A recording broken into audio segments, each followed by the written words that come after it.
The great debate, nature versus nurture. How do genes and the environment play and interact with one another? Is it a consistent kind of one versus the other? Is it more of a blended appearance? How does this actually lurk, and how does this actually kind of play out in real life? Well, starting here, environment influences on gene expression. Well, phenocopies are environmentally produced phenotypes that mimic mutations. Environmental factors can influence genetic expression after birth. Poor nutrition can affect brain growth and body development and height. Childhood hormone, basically lack of certain hormones, can lead to abnormal skeletal growth.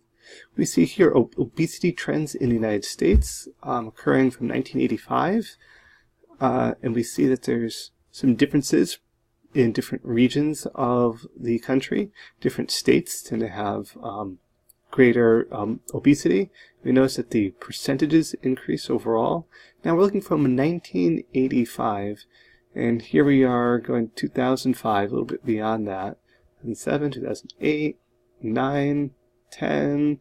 So from 1985 to 2010, the important thing to keep in mind there is that the population, or the genetics of the population at least, is not changing all that much. In the grand scheme of things, that's really not that long of a time. What's changing, though, is the environment that can be changing, the diet of the individuals, and that's what's occurring here. And they're defining it as BMIs greater than 30 or 30 pounds overweight for a 5'4" person. So that's just an example there. Genes versus the environment and interactions. Well, environmental limits genetic potential, but does not affect the genes. The example here is our bald cypress trees. Here is one that's kept in a small little container and grown in a bonsai environment, and that tree may only be, maybe 1.5 feet tall. Here would be a bald cypress grown in the wild, where it's able to not hit some sort of environmental limits, not grown in very small container. You can see how large of a tree that it can be. In this case, these two trees could be clones of one another.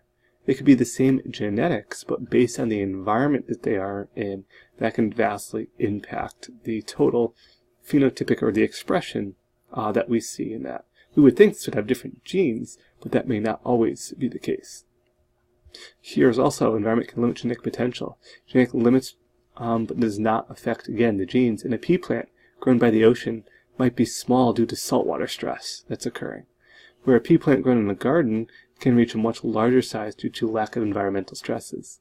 Now, I know what you're going to say is there might be different genes. I know this is purple flowers, this is white flowers. While that may be true, in general, beach pea grown by the ocean there tends to be very small, and the garden peas that we have grow very tall. If we were to grow these in the ocean, they may not survive at all and might be salt intolerant. This was evident when certain researchers were looking for dwarf varieties of things. And they went to the beach and they found a massive amount of, stunted small varieties, which they thought they hit the jackpot on. They took samples, they cloned them, they brought them back to greenhouses, and they grew them in other locations away from the ocean. And lo and behold, they grew to normal size. It was the environment that was limiting the genetics in that case. So it's important to realize that the environment seeming like it can limit genetic potential, but really it's the environment that's restricting what the true genetics can be expressed. So if we took a clone of this plant, put it in the proper environment, it could get quite large. The genotype would not be any different, but the phenotype would be different. We would see the true potential of those genes. And relating this to pumpkins, of course, I grew a very small pumpkin in a greenhouse over the winter one year in 2013. It was a 220.3, which by giant pumpkin standards is quite small. Small pumpkins can have great, good, or bad genes. We can't always be for sure because they're a small pumpkin. Large pumpkins are very likely to have large pumpkin genes because we can see that expressed. Well, what I did here was growing in the winter in New England here. The lack of light and other restriction factors did not allow this pumpkin to get very big. However, when seeds from this little pumpkin were taken out, it grew these two pumpkins over 1,700 pounds for two different growers.